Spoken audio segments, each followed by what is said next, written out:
Tonight, we will explore something that has fascinated humans since the beginning of human consciousness, our deep, intuitive connection to rocks. Not the exciting geology of volcanoes or earthquakes, but something quieter, something more profound. The simple, mysterious fact that rocks calm us. You've felt this, even if you've never named it. Perhaps you've picked up a smooth stone from a beach and carried it in your pocket for days, reaching in to touch it when you felt anxious. Perhaps you've sat on a boulder in the forest and felt your thoughts slow down, settle, become clear. Perhaps you've held a crystal or a geode and felt something in your chest relax, soften, open. This is not imagination. This is not superstition. There are real, measurable reasons why rocks affect our nervous system, why they quiet our minds, why they help us sleep. Some of these reasons are biological, written into our neural pathways by millions of years of evolution. Some are physical, related to weight and texture and temperature. Some are psychological, connected to symbolism and meaning and memory. And some are simply mysterious, operating at a level we can observe but not yet fully explain. We are going to explore all of these reasons tonight. But we are going to do it slowly. Very slowly. Because rocks teach us patience above all else. A rock does not hurry. It cannot hurry. It exists in a time frame so vast that our entire human civilization, from the first cities to now, is merely a blink. And when we contemplate rocks, when we really pay attention to them, we begin to feel that vast time. Our rushing thoughts encounter something that has never rushed, and the collision between our speed and stone stillness creates a kind of peace. The human brain is not designed for the modern world. Your brain evolved over hundreds of thousands of years to handle immediate, physical problems. Where is food? Where is shelter? Is that movement a threat? These questions could be answered by looking, touching, moving through space. Your senses brought you information, and you acted on it. The loop from problem to solution was short, physical, satisfying. But now you lie in bed, and your brain churns through problems that cannot be solved by sensing or doing. Tomorrow's meeting. Next month's bills. That conversation you should have handled differently. The uncertainty of the future. Your brain tries to solve these problems the only way it knows how, by thinking about them over and over, turning them around, examining them from every angle. But thinking doesn't solve these problems. Thinking just creates more thinking. The loop becomes endless. This is where rocks come in. A rock presents your brain with something entirely different. It is physical, immediate, real. It exists in the present moment, not in tomorrow or yesterday. When you hold a rock, your sensory systems engage. You feel its weight, its temperature, its texture. This sensory information travels to your brain through ancient pathways, the same pathways that helped your ancestors survive. And these pathways, when activated, have the power to interrupt the endless loop of abstract worry. The rock does not ask you to think about it. It does not present problems to solve. It does not require analysis or planning or decision-making. It simply is. And in its simple existence, it offers your brain an alternative to the churning, the planning, the worrying. It offers presence. It offers now. It offers the deep, wordless knowing that some things simply exist, have existed for millions of years, and will continue to exist long after your current worries have dissolved into irrelevance. Your ancestors knew this. Before there were buildings, before there were beds, before there were words, there were rocks. The first tool was a rock. The first shelter was beside a rock. The first altar was a rock. When humans wanted to mark something important, a grave, a boundary, a sacred site, they used rocks. Not because rocks were convenient, though sometimes they were, but because rocks endure. Because rocks witness. Because rocks connect us to something older and more permanent than ourselves. This connection is not merely cultural or learned. It goes deeper, into the body itself. Your skeleton is made primarily of calcium phosphate, a mineral compound.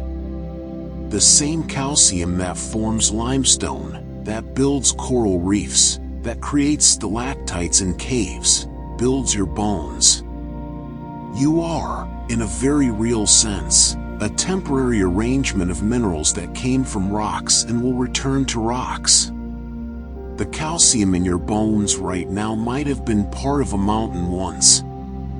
It will be part of the earth again someday. This is not morbid. This is connectivity. This is belonging. When you touch a rock, you touch your origin. When you rest your weight on stone, you rest on your foundation.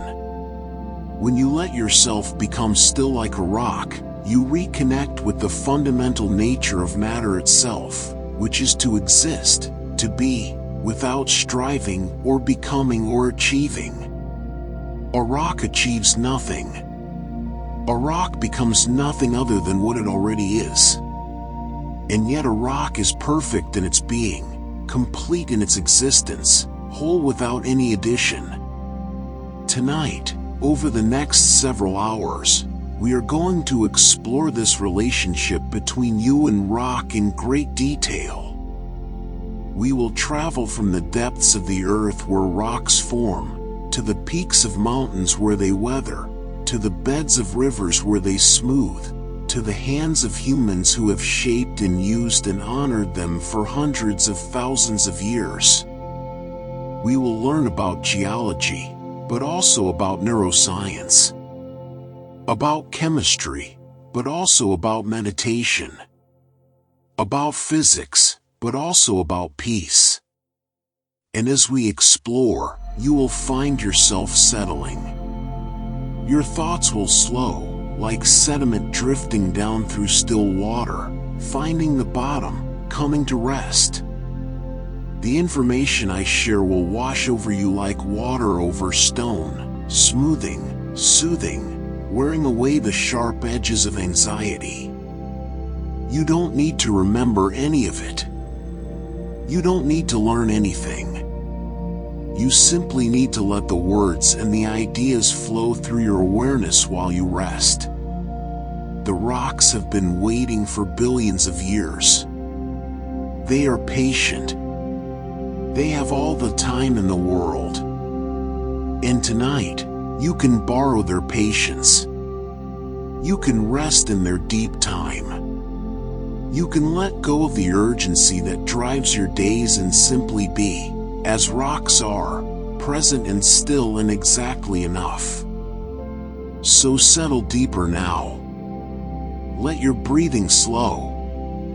Let your muscles soften. Let your mind prepare to wander through landscapes of stone, through eons of time, through the deep peace that rocks have embodied since the earth first cooled from its molten birth. We have all the time we need. There is nowhere to go, nothing to achieve, no destination to reach. There is only this gentle journey through the world of rocks, and the quiet settling into sleep that will come naturally, easily, like a stone finding its resting place in a stream bed. Let us begin. There is something ancient about holding a rock in your hand. something that reaches past language, past thought, into the oldest parts of your brain. Tonight, we're going to explore why these silent witnesses to eternity have such a profound ability to quiet our restless minds. Let's begin at the beginning, which for rocks is almost beyond comprehension. When you hold a rock, you're often holding something that has existed for millions, sometimes billions of years. The granite beneath many mountains formed over 300 million years ago, cooling slowly in the darkness beneath the Earth's surface. This immense timescale does something remarkable to our perception. Our brain, which evolved to worry about immediate threats and tomorrow's tasks, suddenly encounters something that makes our concerns feel beautifully small. This is our first comfort. Rocks remind us of deep time, and in deep time, our anxieties become whispers. The weight of a rock in your hand activates specific neural pathways associated with grounding and proprioception.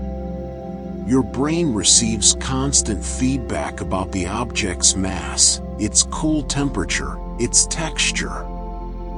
This sensory input travels through your peripheral nervous system to your brainstem and thalamus, creating what neuroscientists call bottom-up processing. Unlike the worried thoughts that spiral in your prefrontal cortex, this physical sensation is simple, real, and happening right now. The rock anchors you to the present moment. As you feel that weight, you're experiencing something humans have experienced for hundreds of thousands of years. Our ancestors used rocks as their first tools, shaped them with patient hands, built shelters from them. There's evidence that the repetitive action of knapping flint, of shaping stone, may have actually contributed to the development of the language centers in our brain. The same neural circuits that learned to predict how a stone would break also learned to construct sentences. In touching rocks, we touch our own origins. The coolness of stone against your skin triggers thermoreceptors, specialized nerve endings that send signals of temperature to your brain. Cool temperatures tend to activate the parasympathetic nervous system, the part of your autonomic system responsible for rest and digestion. It's the counterbalance to your fight or flight response. A cool stone in your palm tells your ancient brain, there's no fire here, no danger, only the patient coolness of earth. Rivers and streams have known this forever. Water, over thousands of years, tumbles rocks against each other, wearing away sharp edges, creating smooth river stones. This process, called abrasion, can take anywhere from several years to many millennia depending on the hardness of the rock and the force of the water. When we hold these smooth stones, our fingertips detect no threat, no sharpness. The absence of edges tells our brain there is nothing here that can hurt us. Smoothness equals safety in the ancient calculus of our nervous system. The colors of rocks engage our visual cortex in particularly calming ways. Many rocks display earth tones, ochres, umbers, grays, soft greens. These are the colors of soil, of clay, of the ground beneath our feet. Studies in color psychology have repeatedly found that earth tones reduce cortisol levels and promote feelings of stability. Unlike the bright, alerting colors of flowers or warning signals, the muted palette of stones asks nothing of us. They simply exist, in shades that our ancestors saw every day for millions of years.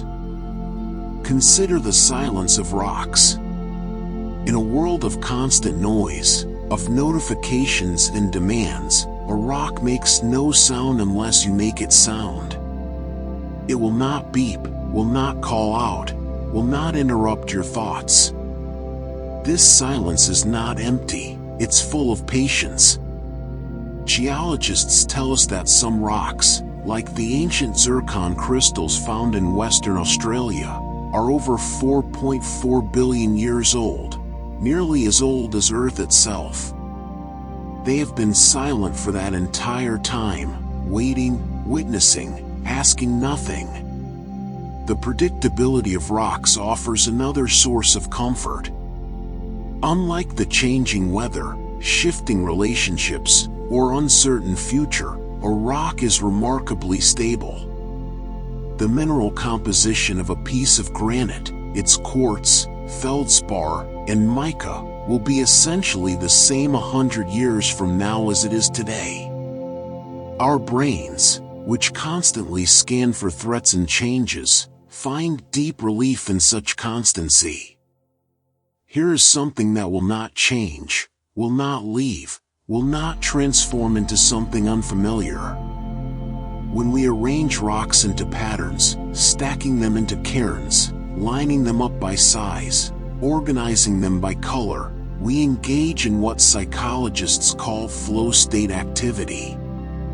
These simple, repetitive tasks require just enough attention to quiet our anxious thoughts, but not so much that they stress us. The task has clear rules: bigger rocks on bottom, smaller on top. Immediate feedback: the stack either stands or falls. And a clear goal: create balance.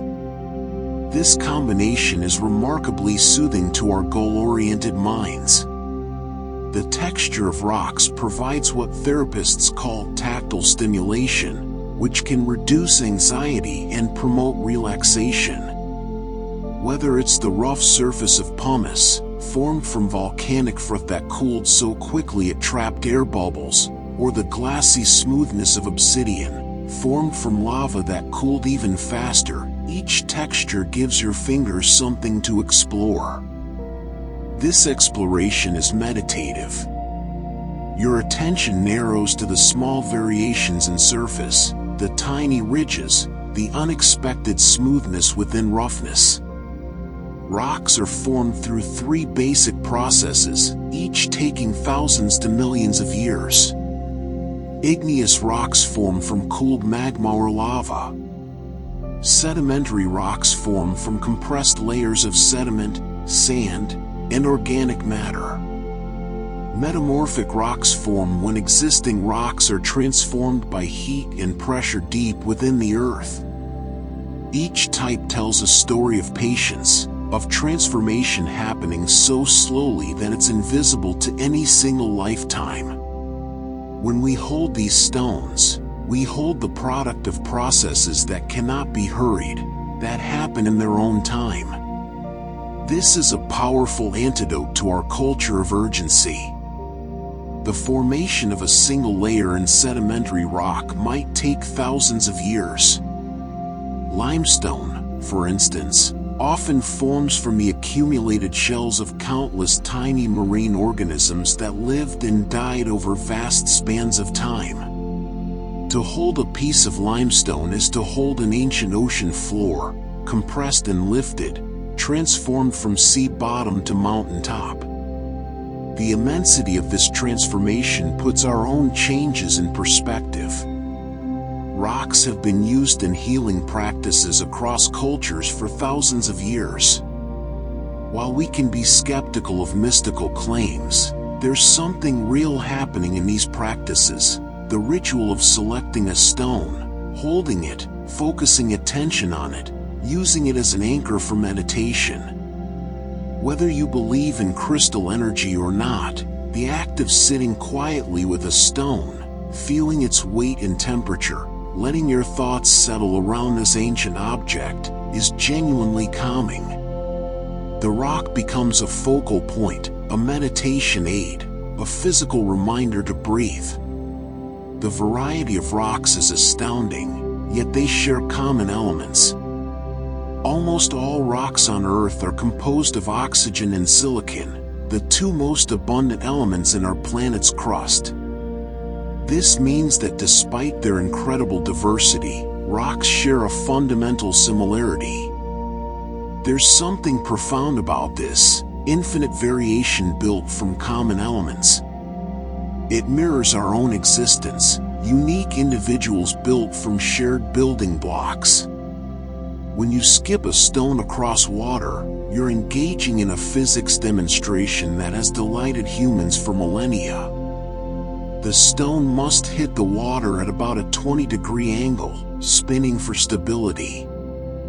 A good skip might bounce 7, 8, even 20 times before sinking. The world record is 88 skips. But what matters for our purposes is the attention this requires, selecting the right stone, flat and smooth, finding the right motion, watching it dance across the water. This complete absorption in a simple task is meditative, a form of active relaxation. Rocks weather and erode at predictable rates, so predictable that geologists can use weathering to date ancient structures and landforms. A granite headstone might lose only a millimeter of surface every 100 years. This slow change is the opposite of our frenetic modern pace. The rock reminds us that not everything must happen quickly, that slow change is still change, that patience has its own power. The crystals within rocks form according to strict geometric rules. Salt crystals form cubes. Quartz forms six-sided prisms. These patterns emerge from the orderly arrangement of atoms, stacking in the most stable configuration. When we see these patterns, whether in a geode split open to reveal amethyst points, or in the flat plains where mica cleaves, we see order emerging from chaos. Our pattern-seeking brains find this deeply satisfying. Holding a rock that contains fossils is holding tangible proof of life that existed millions of years before humans walked the earth. An ammonite fossil might be 100 million years old, the shell of a creature that swam in ancient seas. This connection to deep history, to the vast web of life across time, can be oddly comforting. We are part of something much larger than ourselves, a continuation of life that stretches back billions of years. The density of rocks varies tremendously, from lightweight pumice that can float on water to dense basalt that sinks immediately. This variation means that two rocks of similar size can have very different weights. This unexpectedness keeps our attention engaged. When you pick up a rock and it's heavier or lighter than expected, your brain must adjust its predictions. This minor surprise is stimulating without being stressful. Many rocks are excellent at retaining heat. Soapstone and certain granites have been used for centuries in heated massage, in stone beds, in saunas. The rock absorbs heat slowly and releases it slowly, providing gentle, sustained warmth. This gradual thermal exchange mirrors the slow rhythms of rest, of sleep, of the earth itself cooling from its molten birth. The sound of rocks in nature is invariably calming. The click of pebbles being sorted by waves on a beach. The hollow clack of river rocks tumbling in current. The deep silence of a boulder field where no sound echoes. These sounds, or their absence, lack the jarring qualities of artificial noise. They're irregular enough to avoid monotony but patterned enough to be predictable. This is the acoustic signature of safety. Rocks have been used as boundaries and markers for as long as humans have claimed territory. A pile of rocks marks a trail. A stone wall defines a field. These markers endure far longer than wooden posts or rope barriers. There's security in such permanence, in knowing that the cairn you build today might guide someone 100 years from now. We participate in something that extends beyond our own lifetime. The mineral composition of rocks affects their interaction with light. Some rocks, like tiger's eye, display chatoyancy, a silky luster caused by parallel fibers within the stone. Others, like labradorite, show iridescence, flashing blue and green as you turn them. These optical effects are mesmerizing, another form of moving meditation. Your eyes follow the shimmer, and your thoughts quiet in pursuit of light across stone. Rocks are essentially information storage devices. The arrangement of their minerals, the fossils they contain, the layers they display, all of this records conditions from when they formed. A geologist can read a rock like you might read a history book, learning about ancient climates, pressures, temperatures. This idea that rocks remember, that they store information across deep time, makes them seem less inert, more like witnesses to Earth's story. The weight-to-size ratio of rocks makes them perfect for what occupational therapists call proprioceptive input. When you hold something with definite weight, your joints and muscles send signals to your brain about where your body is in space. This grounding sensation can reduce anxiety and increase body awareness. It's why weighted blankets help some people sleep, and why holding a substantial stone can be so immediately calming. Different cultures have different relationships with rocks, but almost all hold some stones as sacred. The Kaaba in Mecca, the foundation stone in Jerusalem, the black stone of Ireland, the volcanic rocks sacred to native Hawaiians. Across cultures and continents, certain stones are treated with reverence. Whether or not we share these specific beliefs, the universal human instinct to find meaning in stones speaks to something deep in our nature. Rocks have no biological needs. They don't require feeding, watering, sunlight, or care. This undemanding presence is itself calming. In a life where so much needs our attention, where so many things can die or break or fail without our intervention, a rock simply exists. It asks nothing. It needs nothing. It simply is. The sound of a rock being placed deliberately, the solid thunk of stone on stone, has a finality to it. It's a sound that says, done. Complete. Here, when we're trying to quiet our thoughts before sleep, these sounds of completion, of tasks finished, of things being set down, help signal to our brain that the day is over. As you drift towards sleep now, imagine yourself as a rock. Not cold or hard, but patient and enduring. Your thoughts, which rushed like water, begin to slow. The worries that felt so sharp are being worn smooth by time, by breath, by the simple act of resting here. You are ancient and new at once, made of elements forged in stars billions of years ago, arranged in this particular form just for this particular moment. The rocks have been here before you. They will be here after you.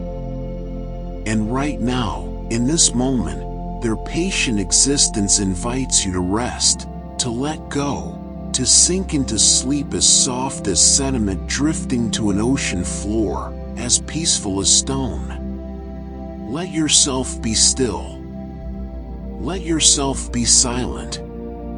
Let yourself be, like the rocks, simply present in this moment, this breath, this soft descent into sleep.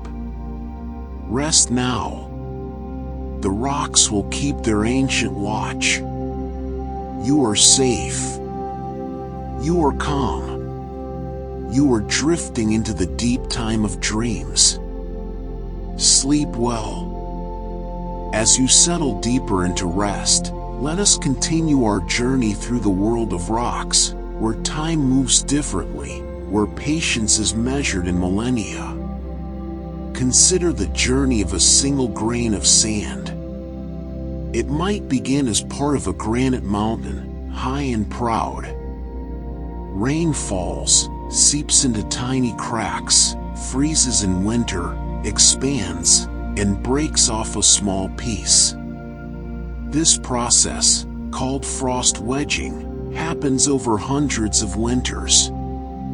The fragment tumbles down the mountain, breaks smaller, is carried by streams, rolled along riverbeds, gradually becoming rounder, smaller, smoother. By the time it reaches the ocean as a grain of sand, thousands of years might have passed. This one grain's journey from mountain to beach teaches us that transformation need not be violent or quick. Gentle forces, applied patiently, reshape everything. The Earth's crust itself floats on the mantle below, moving about as fast as your fingernails grow, roughly 2 to 3 centimeters per year.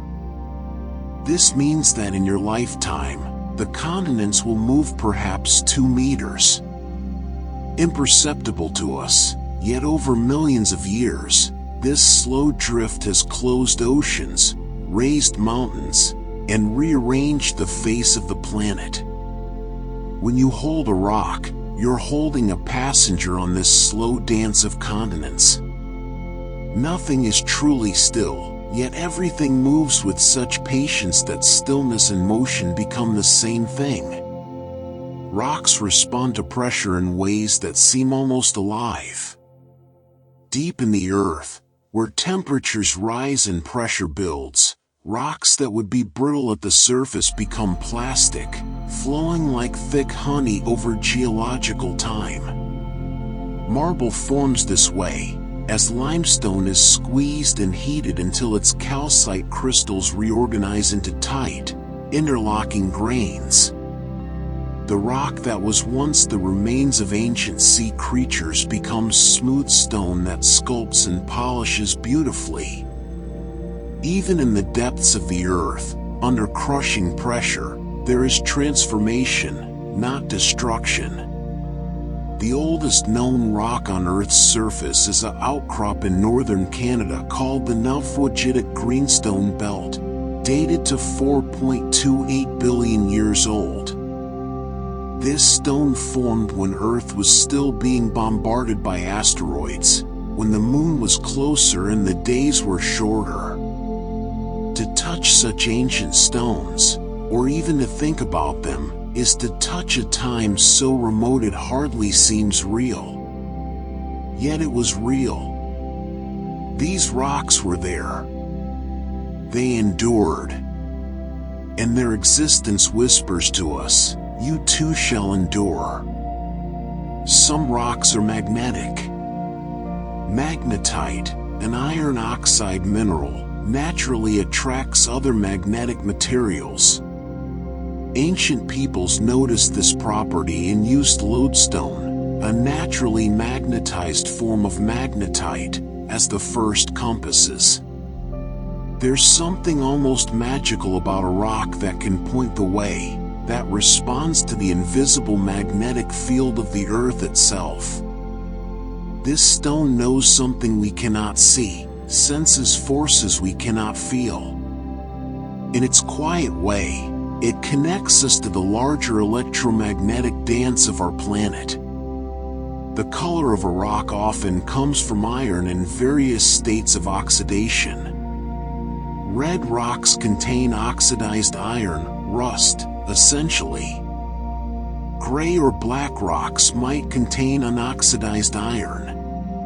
Green rocks sometimes contain copper compounds. These colors are the rocks showing us their chemistry, their history of exposure to air and water.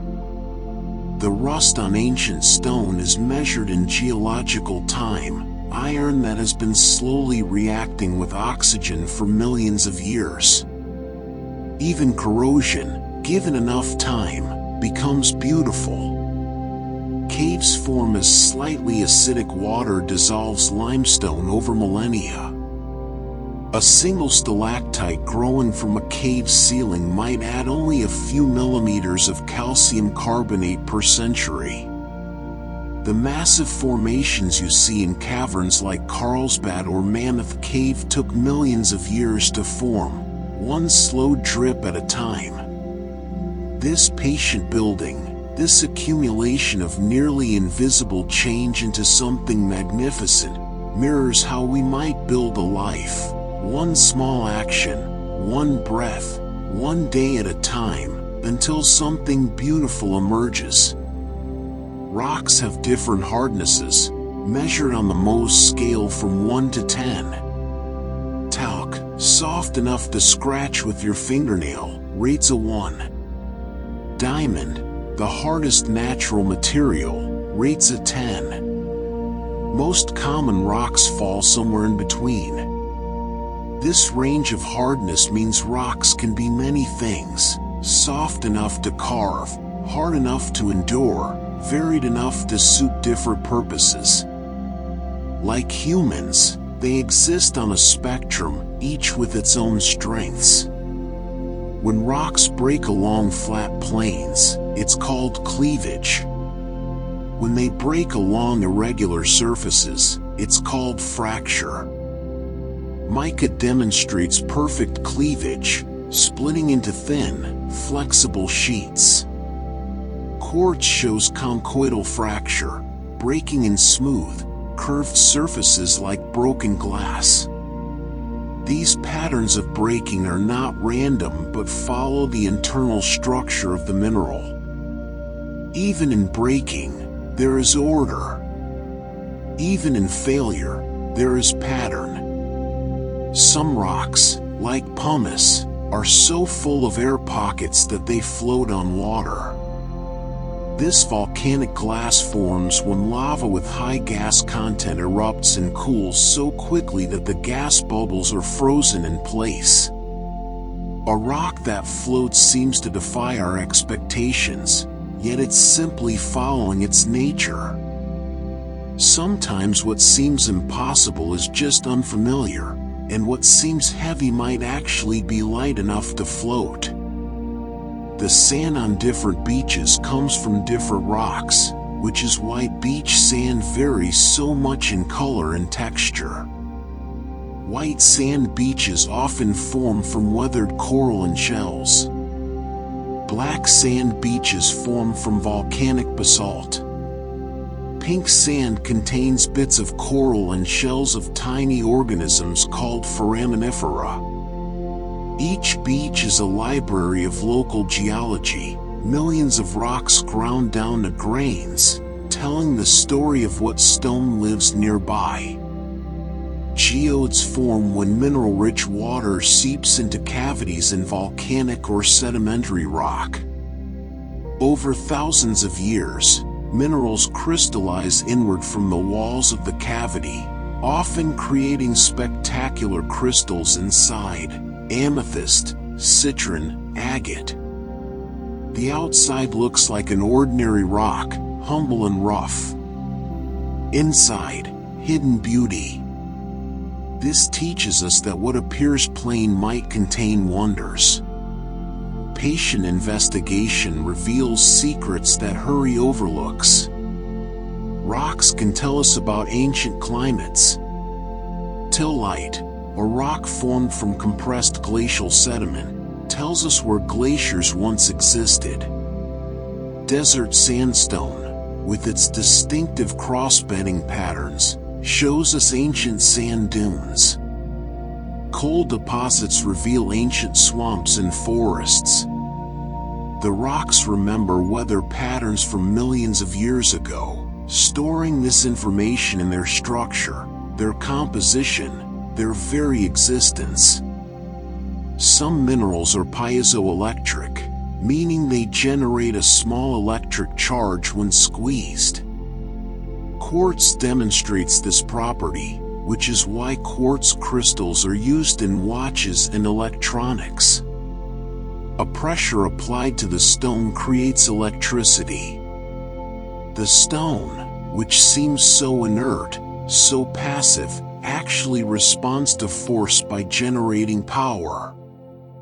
There is energy in stillness, waiting to be released by the right conditions. The Grand Canyon exposes rock layers spanning nearly 2 billion years of Earth's history. Walking down into the canyon is walking backward through time. Each layer represents a different era: ancient seas, deserts, rivers, more seas. The patient Colorado River carved through these layers over the past 5 to 6 million years, revealing this timeline by simply flowing, day after day, year after year, millennium after millennium. Persistence, more than force, shapes the world. Rocks are used in construction not just for their strength but for their thermal mass, their ability to absorb heat during the day and release it slowly at night. Adobe buildings in the desert, stone cottages in Ireland, rock walls in New England, they all use this property. The stone mediates between extremes, warming you when it's cold, cooling you when it's hot, always moderating, always seeking balance. This is what the stone offers: moderation, balance, the middle path. Some rocks contain the remains of ancient water, trapped in tiny fluid inclusions when the mineral formed. Scientists have found water that's been sealed in crystals for over 1 billion years. This water last saw daylight when Earth was a different planet, when the only life was single-celled. The rock keeps this water safe, unchanged, a preserved droplet of an ancient ocean. What patience this requires, what stillness, what faithful keeping of old things. Rocks expand and contract with temperature changes, though the movement is so slight we never notice. Over many cycles of heating and cooling, this expansion and contraction can widen cracks, break off flakes, gradually wear the rock away. This process, called thermal stress weathering, is particularly effective in deserts where temperature swings are dramatic. Even the stone yields to temperature, to time, to the slow rhythm of day and night, hot and cold, expansion and contraction. Nothing resists forever, and there is no shame in gradual yielding. The specific gravity of rocks, how dense they are compared to water, tells us about their composition. Granite has a specific gravity around 2.7, meaning it's about 2.5 times denser than water. Basalt is denser, around 3.0. This density comes from the minerals within, from their atomic structure, from how tightly their constituent atoms pack together. The weight you feel when you hold a rock is the weight of atomic architecture, of electrons orbiting nuclei in their eternal dance. Some rocks, when struck together, produce sparks. Flint and steel create sparks because the steel scrapes off tiny particles of iron, which ignite in the air. Our ancestors used this property to make fire for hundreds of thousands of years. The rock that seems cold holds the potential for warmth, for light, for the transformative power of fire.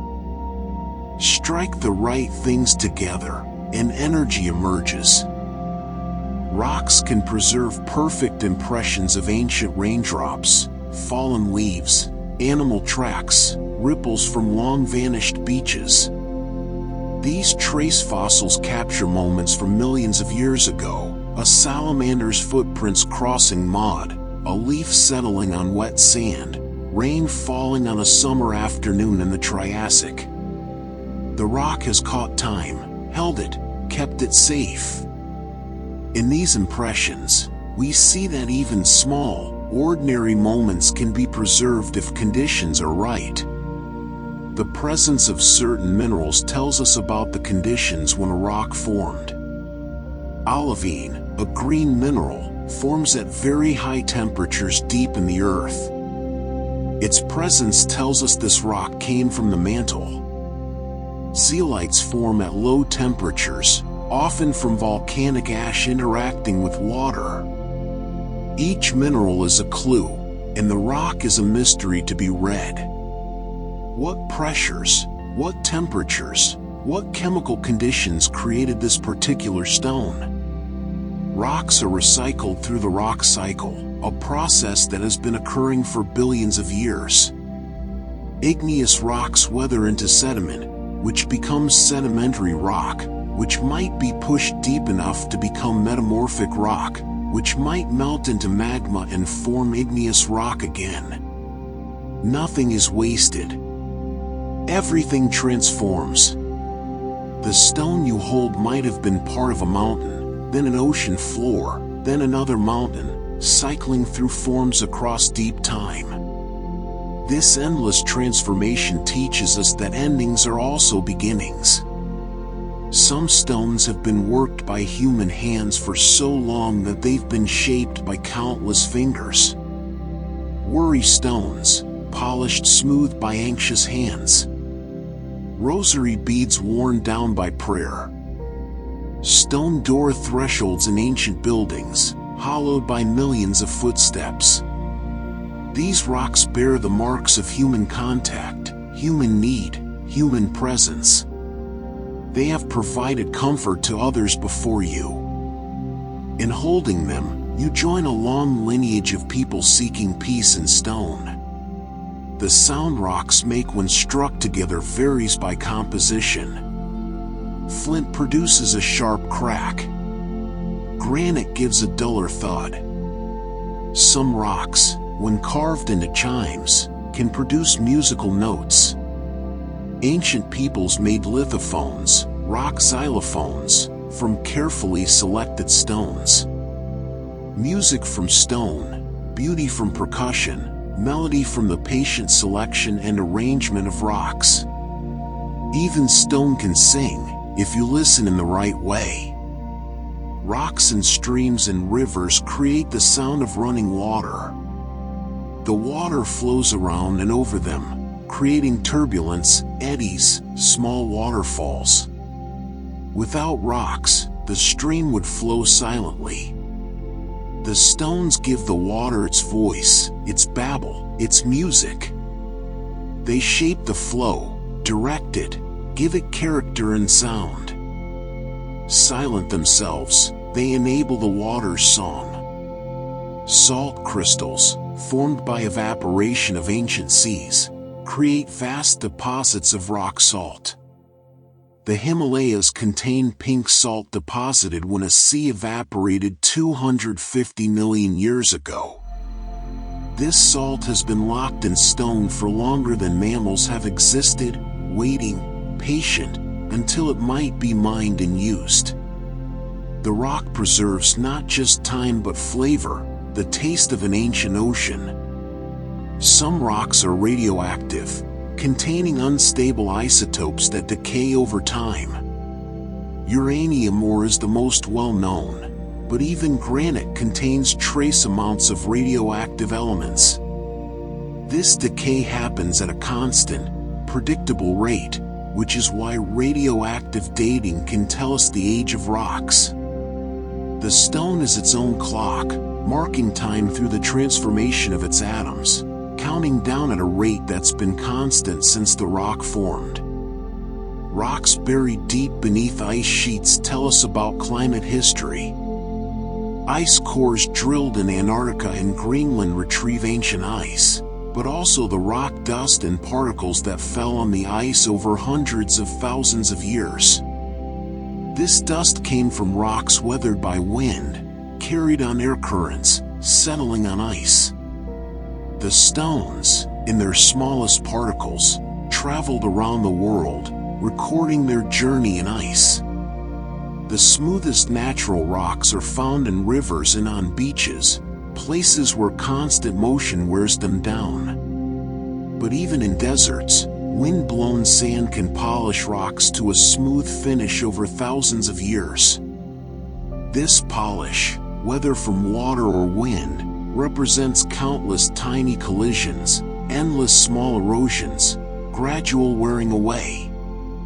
The smoothness is earned through time, through contact, through the patient acceptance of being shaped by forces larger than yourself. Some rocks contain garnets, which form under specific conditions of temperature and pressure. These crystals grow slowly, often incorporating different elements as conditions change, creating zones of different composition like growth rings in a tree. The garnet remembers its formation, storing information about changing conditions in its structure. Even as it grew, it was recording, documenting, preserving data about its environment. Rocks can be hosts to life. Lichens slowly dissolve rock surfaces, extracting minerals. Bacteria live in tiny cracks and pores in rocks, even deep underground. Biofilms coat rock surfaces and streams. The rock, which seems barren, actually supports entire ecosystems. Life finds a way, even on stone. Even here, in this seemingly inhospitable place, there is community, there is survival, there is adaptation. The largest boulder ever moved by glacial ice was the Madison Boulder in New Hampshire, weighing about 5,000 tons. A glacier carried this enormous rock miles from its origin and deposited it when the ice melted. Imagine the patience of that journey, frozen in ice, moving inches or feet per year, traveling for thousands of years, finally coming to rest. The boulder didn't resist or struggle. It simply went where it was carried, and now it rests, a memorial to patient journeying. In the deep quiet of this moment, let us consider what stones teach us about existence itself. A stone exists without striving. It doesn't try to be anything other than what it is. A piece of basalt doesn't wish it were granite. A pebble doesn't aspire to be a boulder. Each rock simply is, fully and completely, accepting its form, its composition, its place. This acceptance is not resignation but a profound peace with what is. Can we learn from this? Can we simply be, without the constant mental effort to be something different, something more? Rocks demonstrate that value isn't determined by rarity alone. Diamonds are precious, yes, but so is the sandstone that builds our homes, the gravel that paves our roads, the clay that becomes pottery. Each type of rock has its purpose, its place, its usefulness. The humble limestone is no less important than the flashy opal. Both exist, both serve, both matter. You too matter, regardless of how common or rare you feel. Consider how rocks interact with light. Translucent stones like alabaster allow light to pass through, creating a soft, diffused glow. Opaque stones like obsidian absorb light, reflecting little. Transparent stones like clear quartz let light pass freely. Some stones catch light and throw it back in all directions, sparkling. Others create a soft shimmer. Each stone has its own relationship with light, its own way of being illuminated. There's no single correct way to interact with light, with life, with experience. The formation of sedimentary rock teaches us about accumulation and patience. Each layer represents a period of deposition, sand settling, silt drifting down, shells accumulating. Over time, the weight of new layers compresses the old, squeezing out water, cementing grains together. What was loose becomes solid.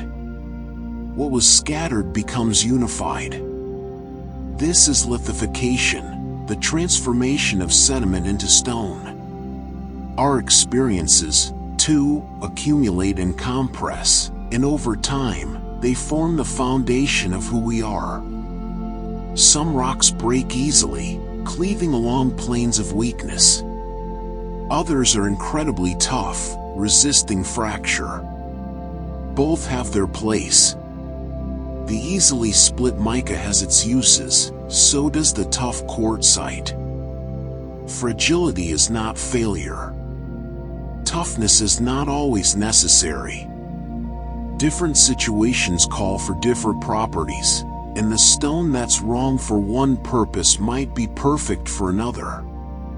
Rocks that form at high temperatures and pressures, like eclogite, contain minerals that only exist under extreme conditions. Bring these rocks to the surface, and those minerals are no longer stable. Over millions of years, they slowly transform into minerals stable at lower pressures. The rock is changing, even as it seems still, adapting to new conditions. We too carry parts of ourselves formed under pressure, in heat, in difficult times. And we too slowly transform as we find ourselves in different conditions. When archaeologists find worked stone, flint nabbed into tools, rocks placed in circles, cairns built to mark paths, they find evidence of human intention, of minds planning and hands working. These stones preserve our ancestors' thoughts, their solutions to problems, their creativity. A flint hand axe from 400,000 years ago was shaped by someone who thought about how to make it fit their hand, how to create a sharp edge, how to solve the problem of cutting. The stone remembers their solution. Rock walls dry stacked without mortar can stand for centuries if the stones are properly selected and placed. Each stone must bear weight and transfer it downward. The builder must understand balance, friction, how forces distribute through stone. These walls teach us about finding our place in the structure, about supporting and being supported, about how individual elements create stable systems when properly arranged. Concretions form when mineral cement binds sediment around a nucleus, perhaps a fossil, a shell, or a pebble. The result is often a spherical or disc-shaped rock, harder than the surrounding material. These natural sculptures form slowly, symmetrically, around a center. They teach us that we too can build protective layers around our soft centers, that growth can be symmetrical and beautiful, that what starts small can become substantial through patient addition. The horizon you see when looking at sedimentary rock layers represents ancient horizontal surfaces, sea floors, lake bottoms, desert plains. But often these layers are no longer horizontal. They've been tilted, folded, even overturned by tectonic forces. What was level becomes slanted. What was bottom might end up on top. The rocks show us that change can be dramatic, that whole orientations can shift, yet the rocks themselves persist, tilted but intact, remembering their original position even as they adapt to their new one. Some minerals fluoresce under ultraviolet light, glowing in colors invisible in normal light. The rock that looks gray in sunlight might glow green, pink, or blue under UV. This hidden property reminds us that we contain multitudes, that there are aspects of ourselves visible only under certain conditions, certain lights, certain circumstances. We're more than what shows on the surface. Desert varnish, a dark coating on rocks in arid regions, forms from manganese and iron oxides deposited by bacteria over thousands of years. This coating is rarely more than a few millimeters thick, yet it represents millennia of bacterial activity, of minerals concentrating on the rock's surface. Even the thinnest layer can represent deep time. Even the smallest change, repeated often enough, creates visible transformation. Rocks expand slightly when pressure is removed, a process called elastic rebound. When a heavy glacier melts, the bedrock beneath slowly rises, freed from the ice's weight. This process, called post-glacial rebound, is still happening in places like Scandinavia and Canada, thousands of years after the ice melted. The rock is still rising, still recovering, still responding to the removal of pressure. Relief and recovery take time, longer than we might expect, but they do happen. Some stones are used for grinding and milling, transforming grain into flour, pigments into powder. The millstone's circular motion, repeated endlessly, breaks down what was whole into what is fine. This transformation is necessary, valuable. What seems like destruction is actually refinement, making the grain digestible, the pigment usable. Sometimes being broken down is part of becoming useful in a new way. Chert and flint break with sharp edges, which is why they were used for cutting tools for hundreds of thousands of years. Even today, some surgeons use obsidian blades because they're sharper than steel. The stone that seems primitive is actually superior in certain ways. Old doesn't mean obsolete. Ancient doesn't mean inferior. Sometimes the oldest solutions remain the best. Rocks in Japanese gardens are carefully selected and placed to represent mountains, islands, or living creatures. The art of suiseki involves appreciating stones for their natural beauty, their forms suggesting landscapes in miniature. This practice teaches us to see the large and the small, the mountain and the pebble, the landscape in a single stone. It's about attention, about seeing what's actually there rather than what we expect to see. Moonstones display a phenomenon called agilurescence, a soft, billowy light that seems to float just beneath the surface. This effect comes from the scattering of light between thin layers of different feldspar minerals. The stone catches light and makes it dance, creates beauty from its internal structure, from the way it's put together. Beauty emerges from composition, from how elements are arranged. Some rocks are so fine-grained that they were used for writing, slate for chalkboards, limestone for lithography, smooth stones for ink painting. The rock becomes a surface for communication, for expression, for art. What was formed in silence in the earth becomes a vehicle for voice, for image, for message.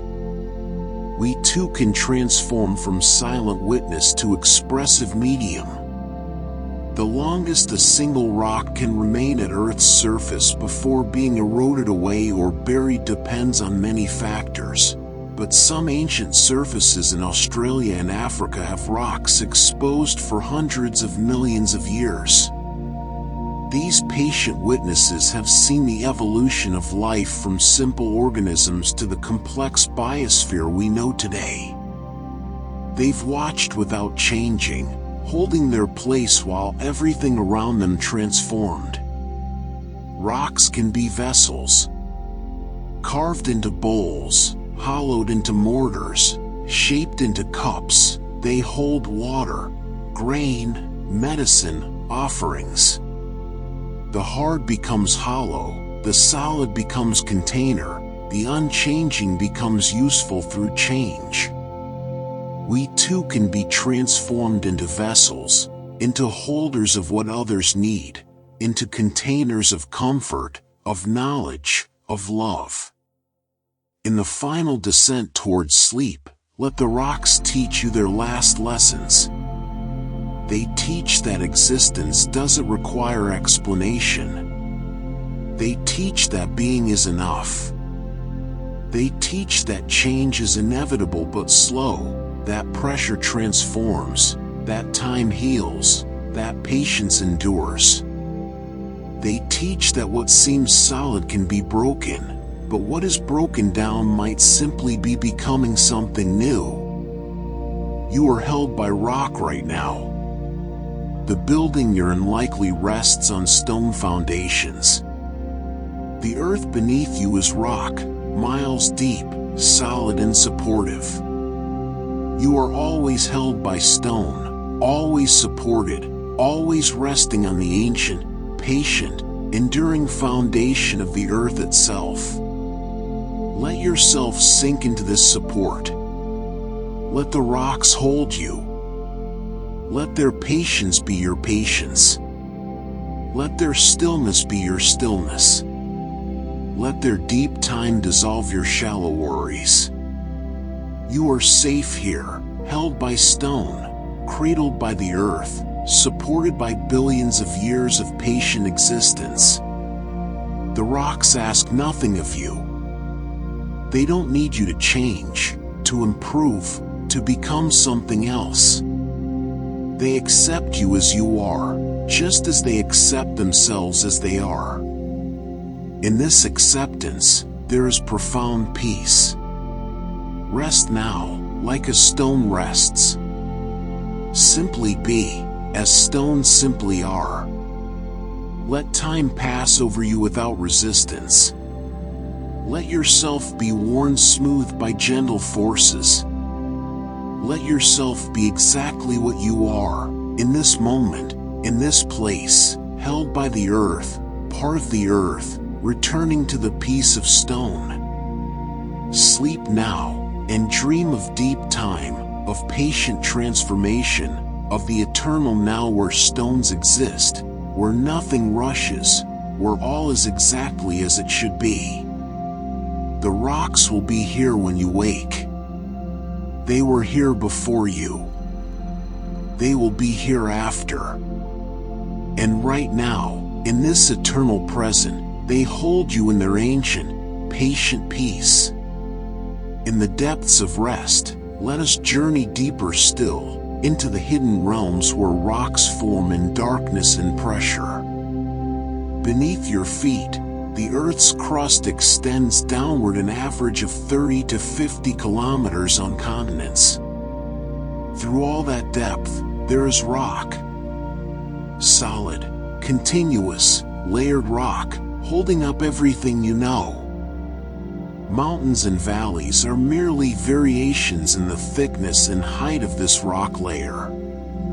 Everything rests on stone. Every step you've ever taken was supported by rock. This constancy, this absolute reliability, is something your body knows even when your mind forgets it. Deep in the earth, at the boundary between crust and mantle, temperatures reach over 1,000 degrees Celsius.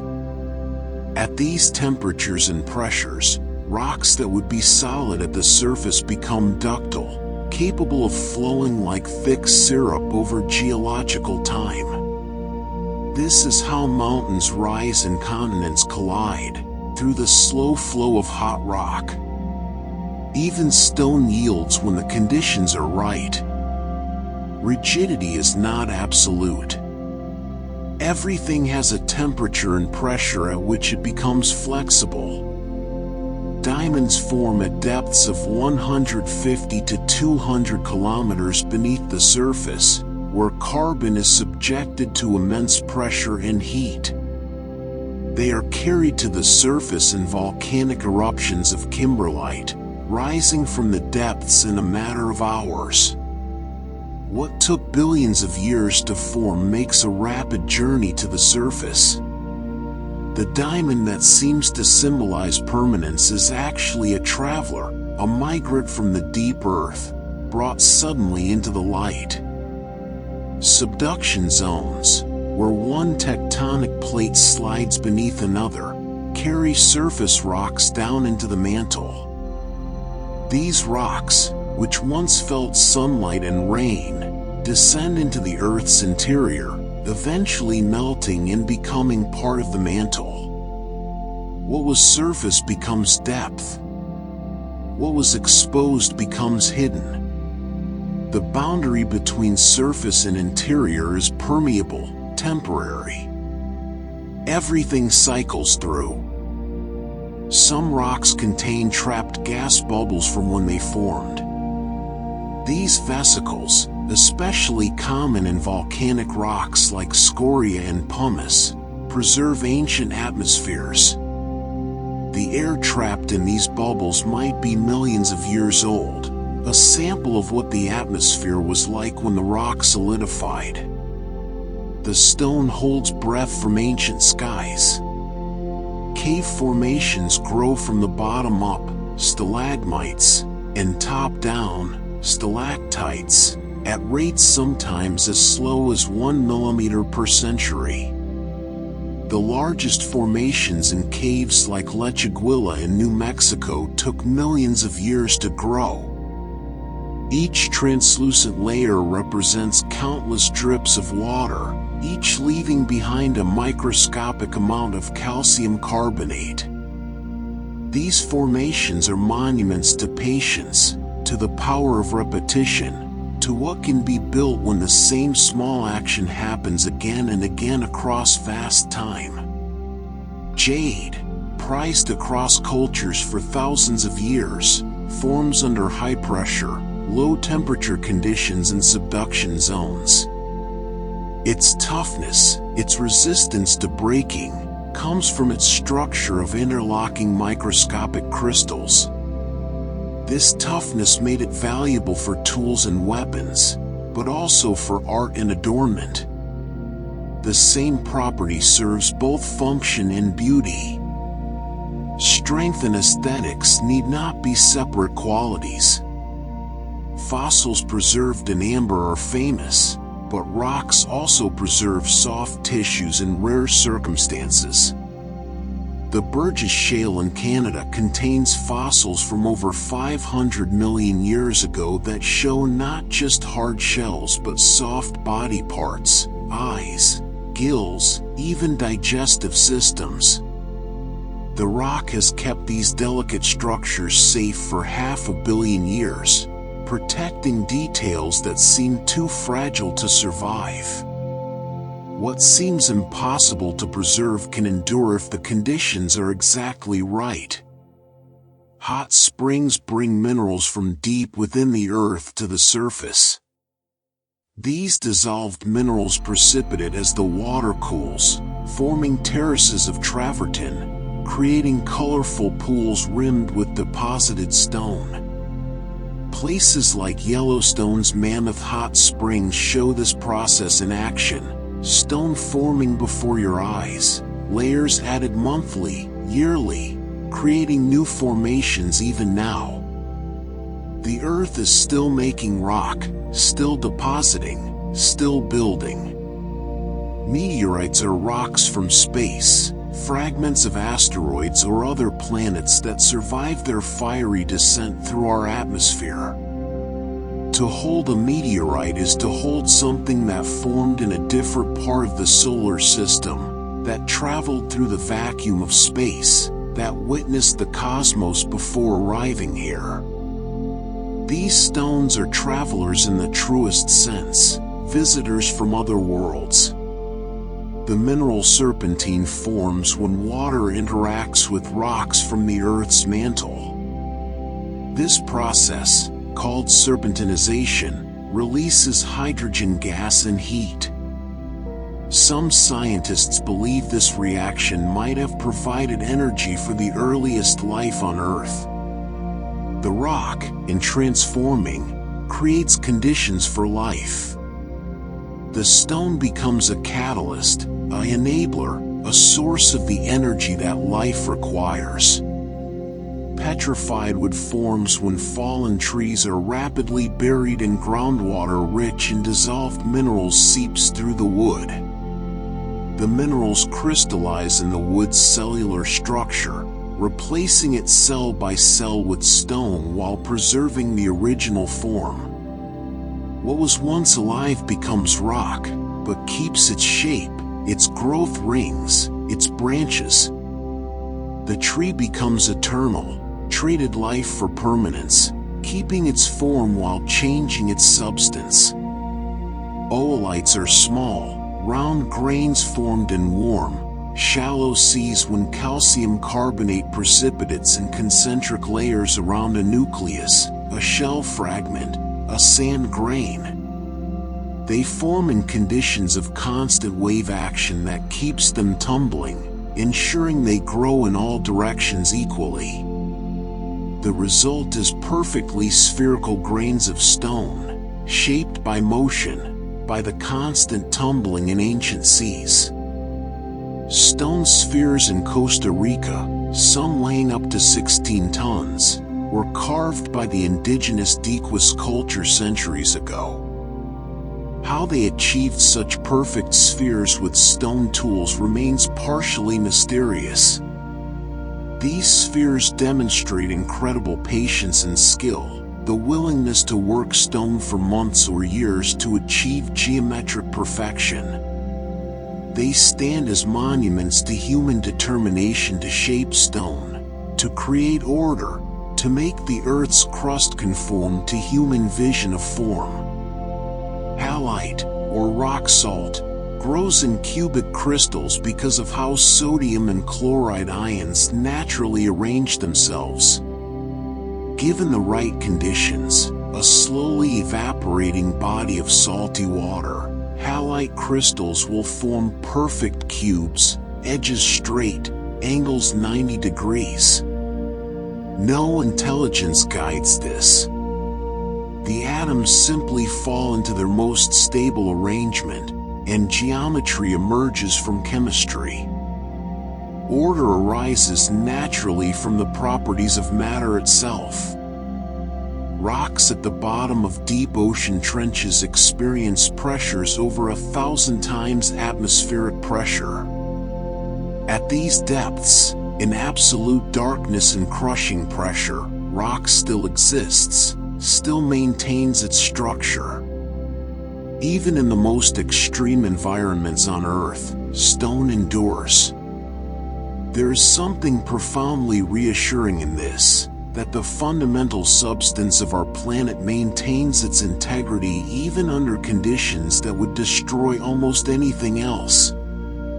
In Iceland, volcanic rocks are so young, many less than 1,000 years old, that they're still sharp and jagged, not yet worn smooth by time. You can see rocks in the process of weathering, the earliest stages of the breakdown that will eventually turn them to soil. This is rare. Most rocks we encounter have already been weathered for thousands or millions of years. In Iceland, you can witness the beginning of the cycle. Stromatolites are layered rocks formed by ancient communities of microorganisms, some of the earliest evidence of life on Earth. These structures, still forming in places like Shark Bay in Australia, represent a collaboration between life and stone. The microorganisms trap sediment and precipitate minerals, building stone structures layer by layer. Life creates rock. The living makes the permanent. Some rocks glow in the dark after exposure to light, a property called phosphorescence. They absorb light energy and release it slowly over time. In a dark room, these rocks shine with stored light, gradually fading over minutes or hours. The stone remembers the light, holds it, gives it back gradually. Even after the source of light is removed, the glow continues. This is a form of memory, stored in the crystal structure, released slowly into darkness. Aquifers, underground layers of porous rock saturated with water, hold vast reserves of fresh water. The rock, which seems solid, is actually filled with tiny spaces, pores and cracks, that hold water. This water might have fallen as rain thousands of years ago, slowly filtering down through layers of rock until reaching an impermeable layer and accumulating. The stone becomes a reservoir, a keeper of ancient rain, storing water in its empty spaces. Rocks can preserve footprints with astonishing fidelity. Dinosaur tracks from 150 million years ago show individual toe impressions, skin texture, even marks where claws dragged. The soft mud that recorded these tracks hardened into stone, protecting the impression for millions of years. A single footstep, a moment of contact between foot and earth, becomes eternal. The fleeting becomes permanent through the patience of stone. Natural arches form when weathering and erosion remove softer rock, leaving harder rock spanning a gap. This process takes millions of years. The arch stands because the remaining stone is strong enough to support itself, because the forces are balanced, because the geometry works. These structures will eventually fall, weathering continues, forces change, but for now, they stand, beautiful demonstrations of balance and structural integrity. Jasper comes in an incredible variety of colors and patterns: red, yellow, brown, green, even blue. These colors come from various mineral impurities: iron for red, clay for brown, chromium for green. Each piece of jasper is unique, its pattern formed by the particular mix of minerals present when it formed. No two pieces are identical. The stone teaches us that variation is natural, that uniqueness emerges from different combinations of common elements. Rocks can be acidic or alkaline, affecting what can grow on or near them. Limestone creates alkaline soil, supporting plants like clematis and lilac. Granite creates acidic soil, where blueberries and azaleas thrive. The rock beneath determines what lives above. The foundation shapes the possibilities. What underlies us influences what grows from us. The oldest minerals found on Earth are zircon crystals from Jack Hills in Australia, dated to 4.4 billion years ago. These tiny crystals survived when the rocks that contained them were destroyed and reformed multiple times. Through all the upheavals of early Earth, these microscopic grains endured, witnesses to our planet's violent youth. Sometimes the smallest things are the most enduring. Rocks expand when they absorb water, a process particularly noticeable in clay-rich rocks. This expansion can exert tremendous force, enough to crack concrete and damage foundations. The gentle absorption of water into porous stone creates power, demonstrates that even soft forces, given time and confinement, can break hard things. Water in stone is stronger than stone alone. Fulgurites form when lightning strikes sand, melting it instantly and forming glassy tubes. These structures capture the path of lightning through sand, preserving in glass the branching pattern of electrical discharge. A moment of incredible energy, lightning lasting milliseconds, creates a permanent structure. Intensity, even brief intensity, can leave lasting marks. Some volcanic rocks float on water for years before becoming waterlogged and sinking. Pumice rafts, massive accumulations of floating volcanic rock, can travel thousands of miles across oceans, carrying organisms and creating new habitats. Stone that travels, that migrates, that becomes a vehicle for life's dispersal. The rock facilitates journeys it doesn't intend. As we move deeper into rest, into the space between waking and dreaming, let us consider the relationship between humanity and stone across all cultures and all time. Every ancient culture is built with stone. The pyramids of Egypt, the temples of Cambodia, the Great Walls of China, the Moai of Easter Island, Stonehenge, Machu Picchu. Stone was chosen for what matters most, for what needs to endure. When humans want to make something that outlasts them, they turn to stone. This is a vote of confidence in rock's permanence, a recognition that stone keeps faith with the future. Standing stones, erected by Neolithic peoples across Europe, stand today exactly where they were placed thousands of years ago. The people who raised them are gone, their language forgotten, their daily lives lost to time, but the stones remain.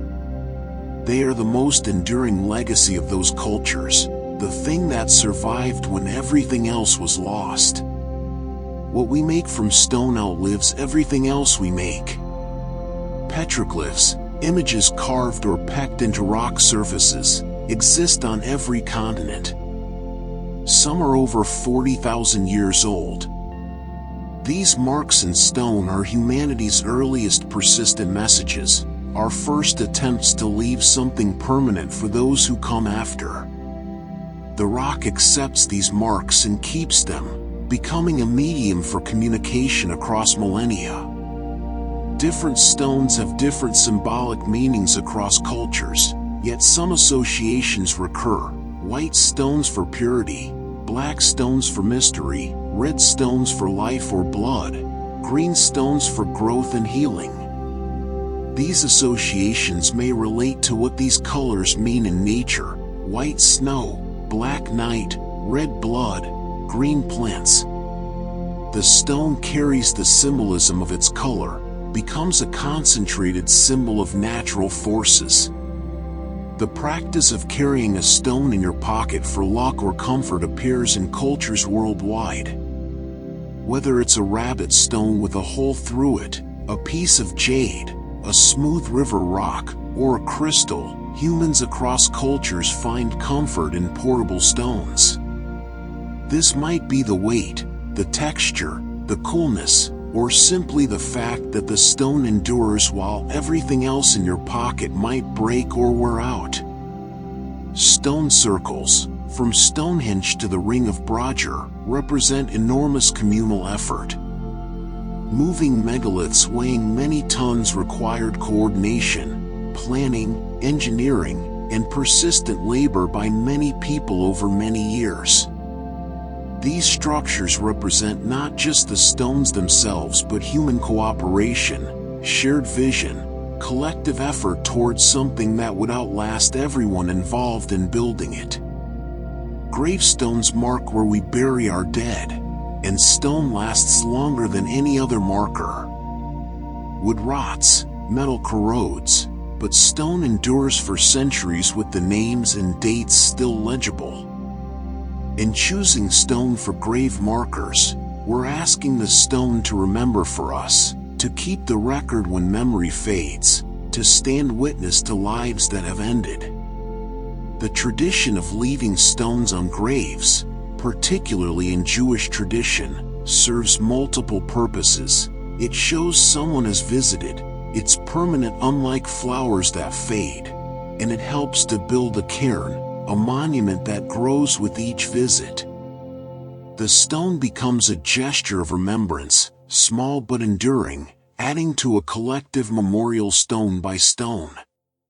In meditation practices across traditions, focusing on a stone, Its weight, texture, temperature is used as an anchor for attention. The stone becomes an object of concentration, something to return to when the mind wanders. Its unchanging nature makes it an ideal focus. While thoughts race and shift, the stone remains exactly as it is, a still point in the stream of consciousness.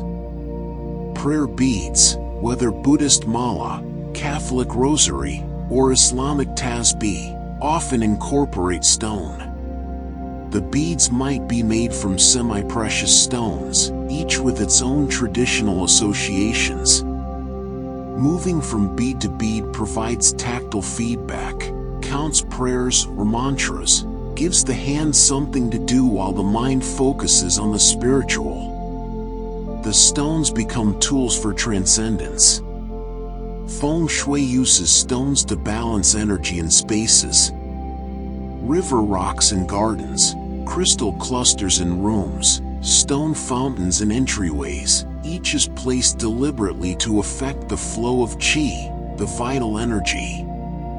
Whether or not one believes in this system, the practice of intentionally placing stones in your environment, thinking about their effect, creates a relationship between person and stone that can be calming in itself. Cairns built as trail markers serve a practical purpose. They guide travelers, but they also connect you to everyone who added a stone or followed the trail before. In adding your stone to the cairn, you participate in a collective project that spans time, that helps people you'll never meet. The stone pile becomes a silent conversation between travelers across years. Skipping stones across water is a practice found in cultures worldwide. It's play, but it's also meditation, selecting the right stone, finding the right angle, watching it skip. Success brings satisfaction, failure simply means trying again. The stone doesn't judge your skill. It simply skips or sinks, offering immediate, non-emotional feedback. Grinding stones for grain, present in nearly every ancient culture, required the right type of rock, hard enough to grind grain without breaking, porous enough to provide abrasive surface, heavy enough to do the work. These stones were valuable, sometimes passed down through generations. The daily work of grinding grain on stone connected people to the rock, to its weight and texture, to the sound it made, to its reliable service day after day. The Rosetta Stone, carved in 196 BCE, provided the key to deciphering Egyptian hieroglyphs because it contained the same text in 3 scripts. Stone preserved what papyrus might have lost, keeping the information intact for over 2,000 years until it could unlock a lost language. The stone didn't just preserve text, it preserved the ability to understand an entire civilization's writing. Touchstones, originally used to test the purity of gold, became metaphors for standards of judgment. The stone that could reveal truth about gold came to represent truth more generally. We still speak of touchstones when we mean fundamental principles or reliable measures. The stone becomes synonymous with reliability, with truth testing, with the standard against which other things are measured. Stone bowls for burning incense or sage appear in spiritual practices worldwide. The bowl won't burn, won't crack from heat, will contain the ashes safely. The stone serves as a secure container for transformation, for the change of solid plant material into smoke and ash. It witnesses transformation while remaining unchanged itself. Gemstones have been attributed healing properties in various traditions for thousands of years.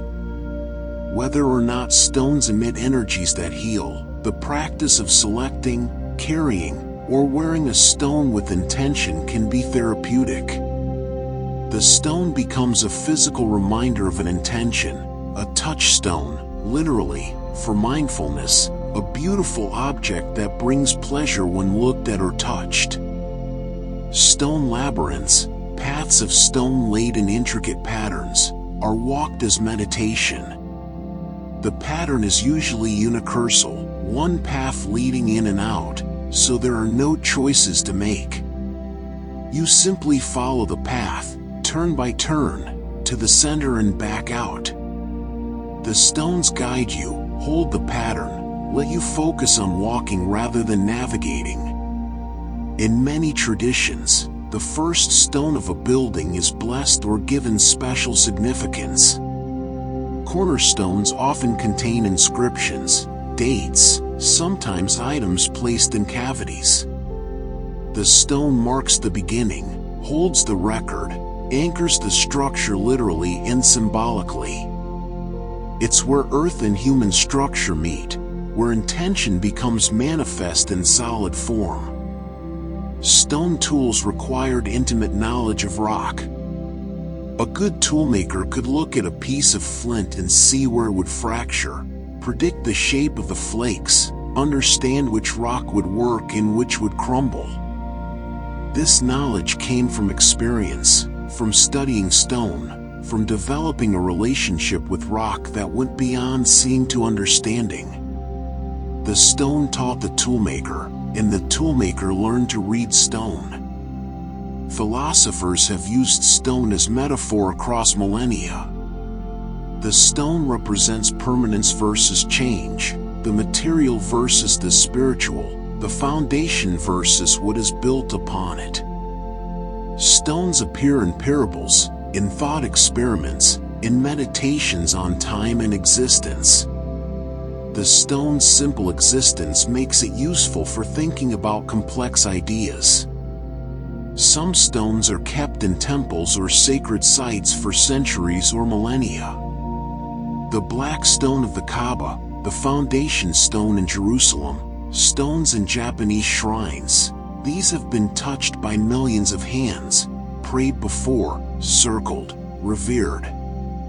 Whatever one believes about their spiritual properties, they are certainly saturated with human attention, with the focused intention of countless people across many generations.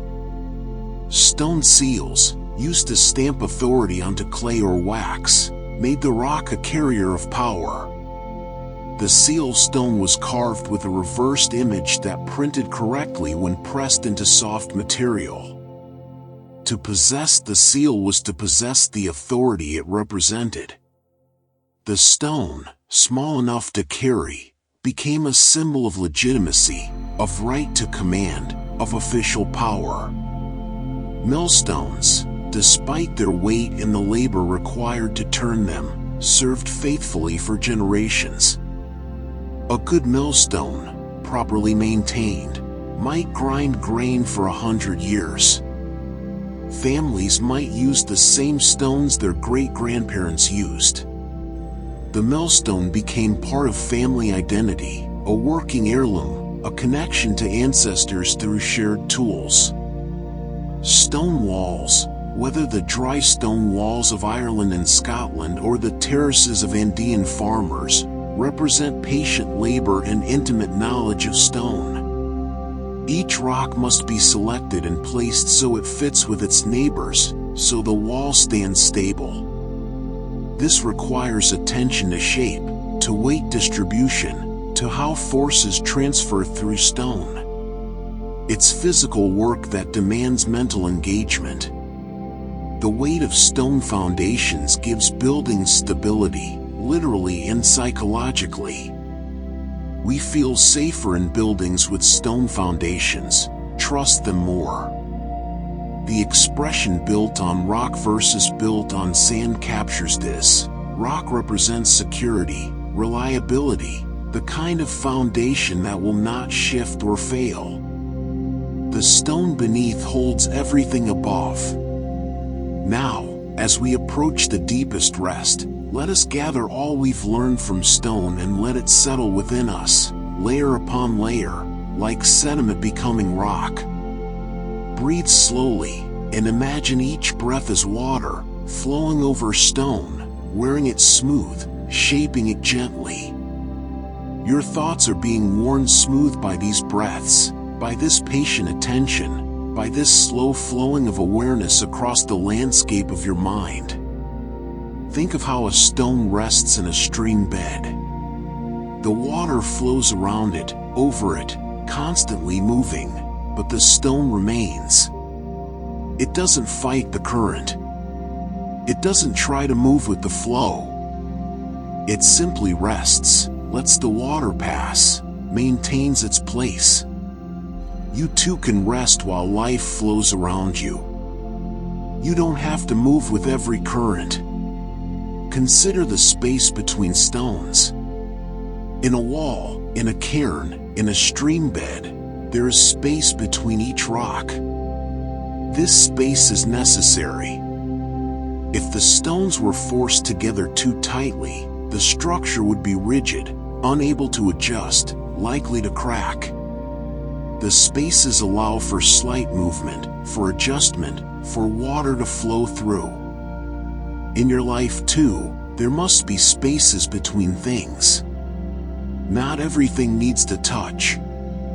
Gaps are part of the structure. Feel yourself becoming heavy, dense like stone. Your body settles into the bed beneath you, supported completely. You don't need to hold yourself up.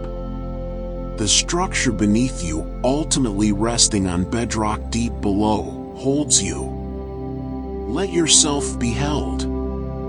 Let your weight be carried. Trust the support that has been there all along. Think of sedimentary layers settling to the ocean floor.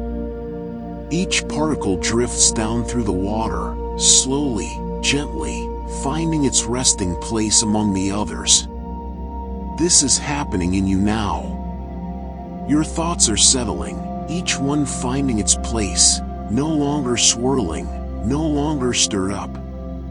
Just settling, slowly, into layers that will eventually become solid, become memory, become the foundation of tomorrow.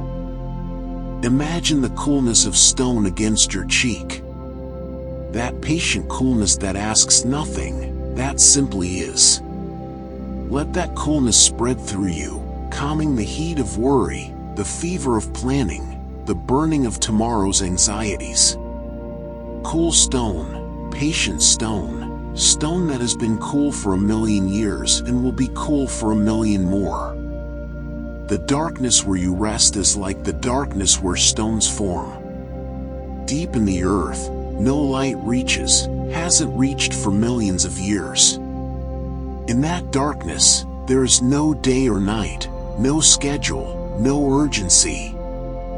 There is only the slow work of heat and pressure, of atoms rearranging, of minerals crystallizing. In the darkness where you rest, there is also no schedule, no urgency. There is only rest, only settling, only the slow work of restoration. Your breathing is like the tide against the shore, each breath wearing you smoother, softer, more peaceful. The tide doesn't hurry. It comes in and goes out at its own pace, patient, reliable, eternal. Your breath is like this, rhythmic, natural, requiring no effort beyond allowing it to happen. Think of all the rocks you've ever held, ever seen, ever walked on. Each one existed long before you were born and will exist long after. You are a brief witness to their long existence. They don't need you to exist, yet they're there for you anyway, under your feet, under your buildings, forming the ground of your world.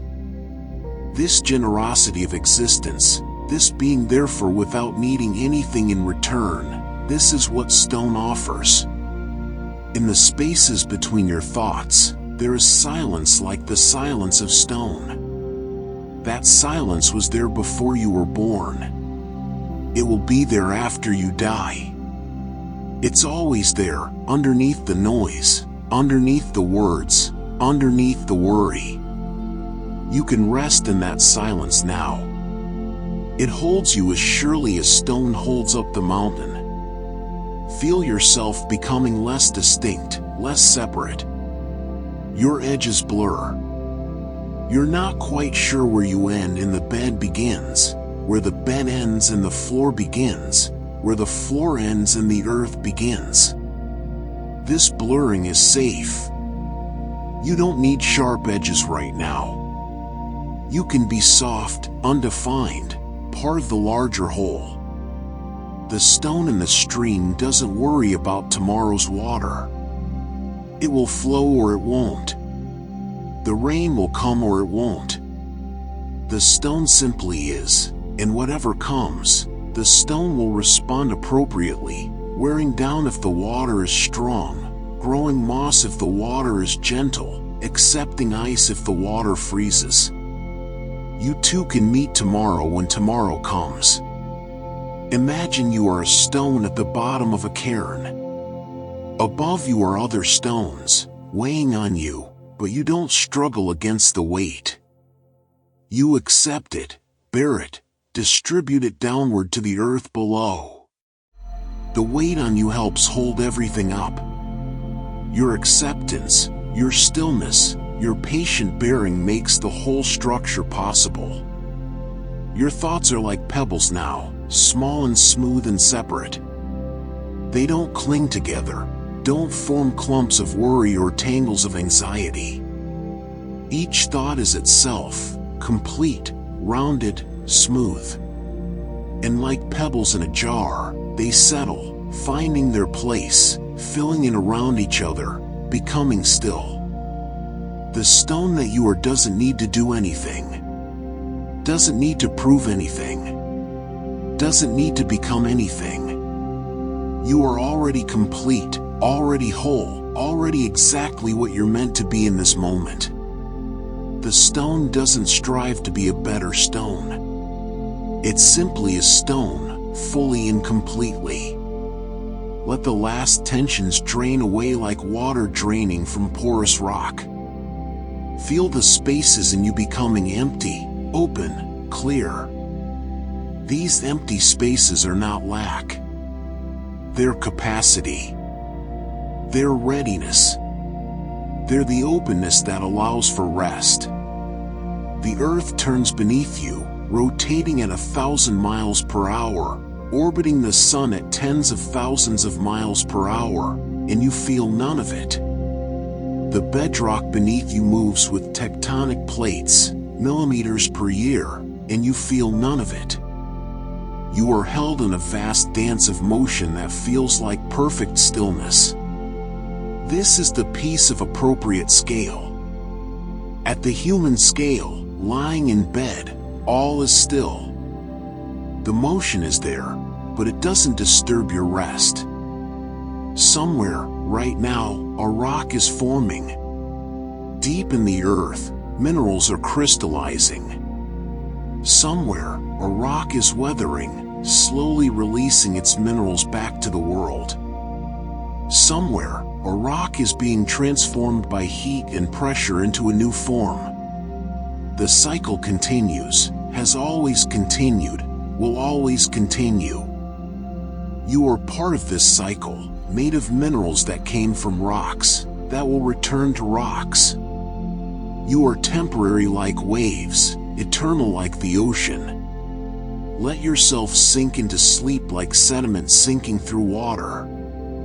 Slowly, gently, settling down through layers of consciousness, from waking to drowsy, from drowsy to drifting, from drifting to dreaming, from dreaming to the deep sleep where nothing disturbs, where you rest like bedrock, solid and still.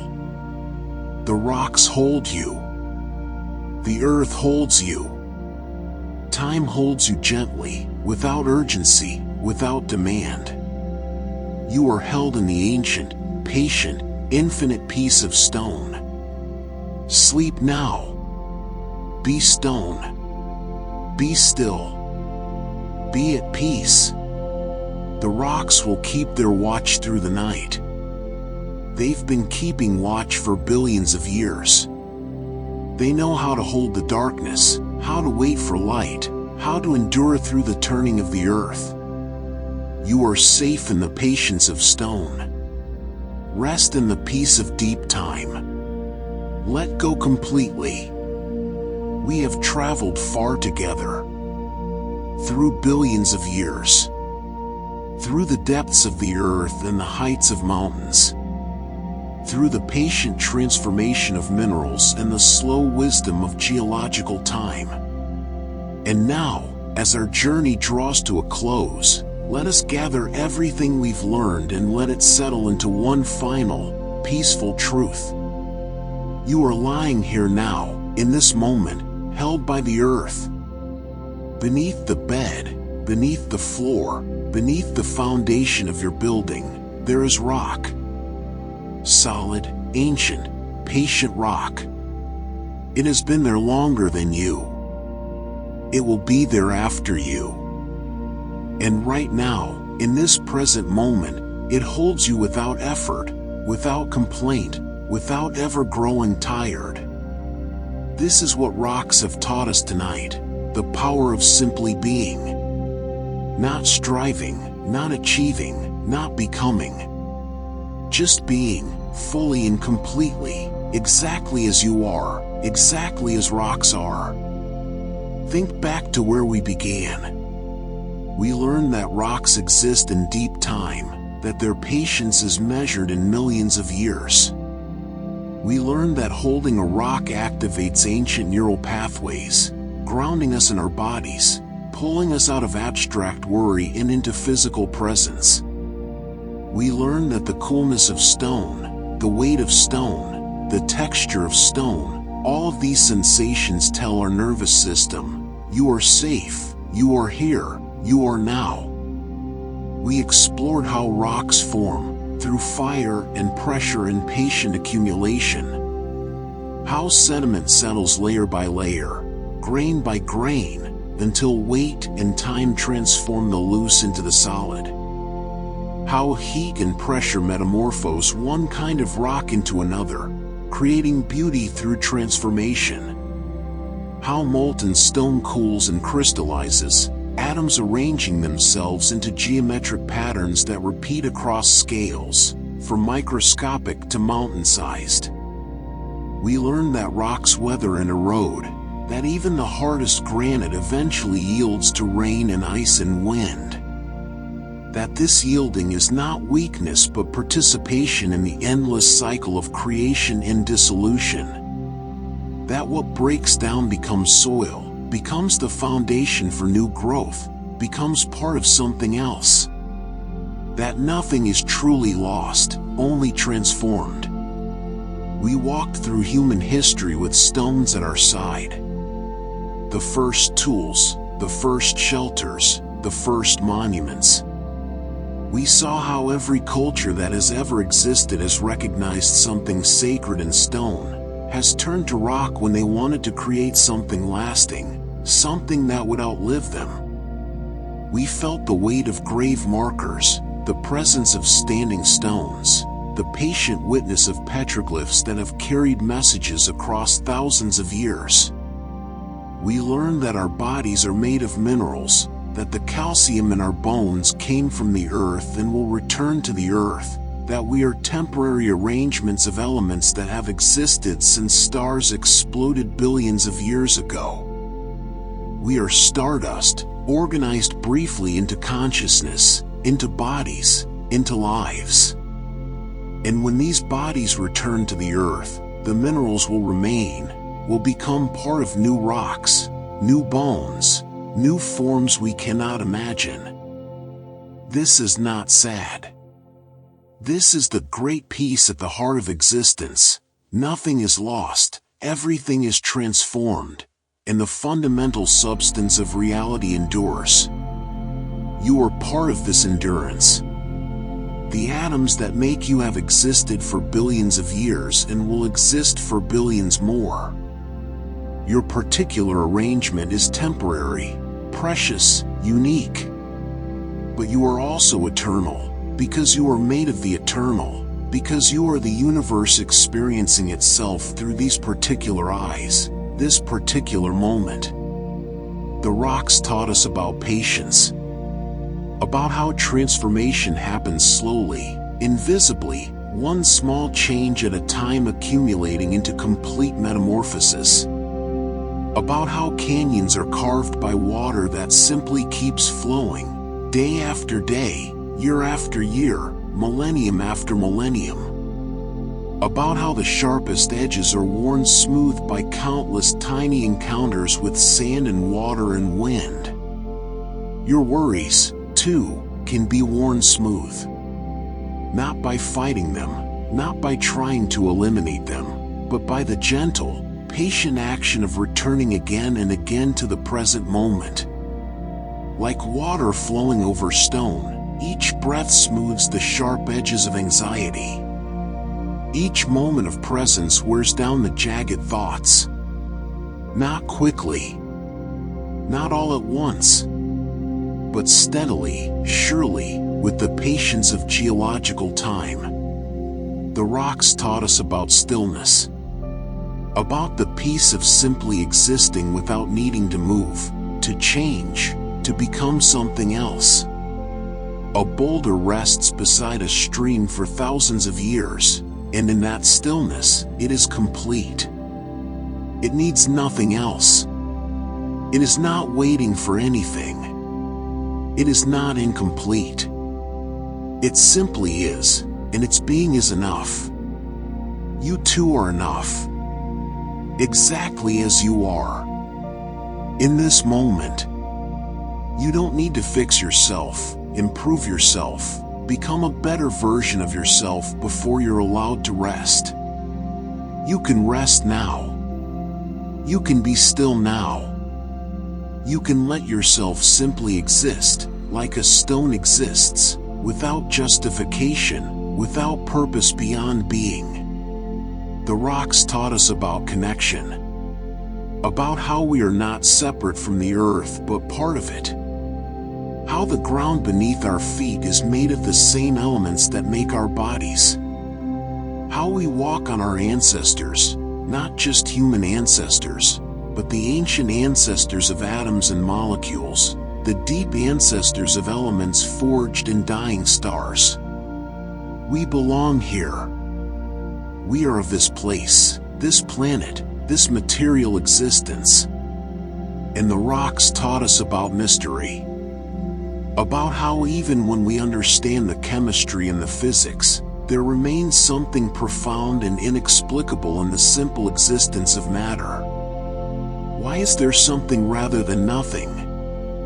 Why do atoms combine into molecules, molecules into minerals, minerals into rocks? Why does the universe exist, and why are we here to witness it?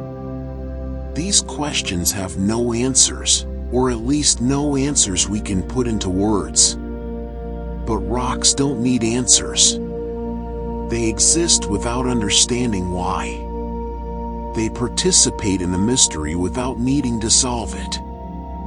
And perhaps this is the deepest lesson, that we too can exist in mystery, can rest in not knowing, can be at peace with questions that have no answers. As you lie here now, feel yourself becoming stone. Not cold or hard, but patient and present. Feel your weight settling completely onto whatever supports you. Feel yourself held by the earth, by bedrock, by the ancient foundation that has held everything since the earth first cooled. You are supported. You have always been supported. You will always be supported. Your breath flows in and out like tides against the shore. Each breath slightly slower than the last.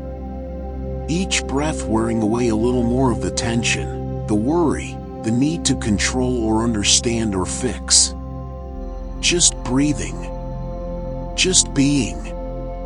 Just resting in this moment, this body, this bed, this earth. The journey we've taken tonight has been long, but all journeys end in rest. The river returns to the ocean. The rain returns to the earth. The sediment settles to the bottom. And you, After a day of movement and thought and effort, return to stillness, to rest, to the deep peace that has always been waiting beneath the surface activity of life. Tomorrow, you will rise and move again. Thoughts will come, tasks will call, the world will make its demands. But underneath all of that, beneath the movement and the noise and the urgency, there will still be this, the patient, enduring peace of stone. The knowledge that you are held, that you belong, that you are part of something vast and ancient and ongoing. This peace will be there whenever you need it, whenever you remember to return to it, like a stone you can reach into your pocket and touch. The rocks will be there tomorrow. The mountains will stand. The pebbles will rest in the stream. The bedrock will hold up the world. And you will wake refreshed, restored, ready to move again. But for now, there is only this, the deep, complete, perfect rest of stone. Let your last conscious thoughts drift away like mist. Let your body become heavy, dense, solid. Let yourself sink down through layers of consciousness into the deep sleep where nothing disturbs, where you rest like bedrock, ancient, stable, at peace. The earth holds you. Time holds you. The patient, eternal presence of stone holds you in its infinite, gentle peace. Like the rocks, like the ancient stones, like the mountains and the pebbles and the deep foundations of the earth, you are exactly where you belong, exactly as you are, perfect in your simple existence. Sleep now, deeply and completely. Sleep in the peace of stone. Sleep in deep time, where all is well, all has always been well, all will always be well. The rocks keep their eternal watch. You can rest. Sleep.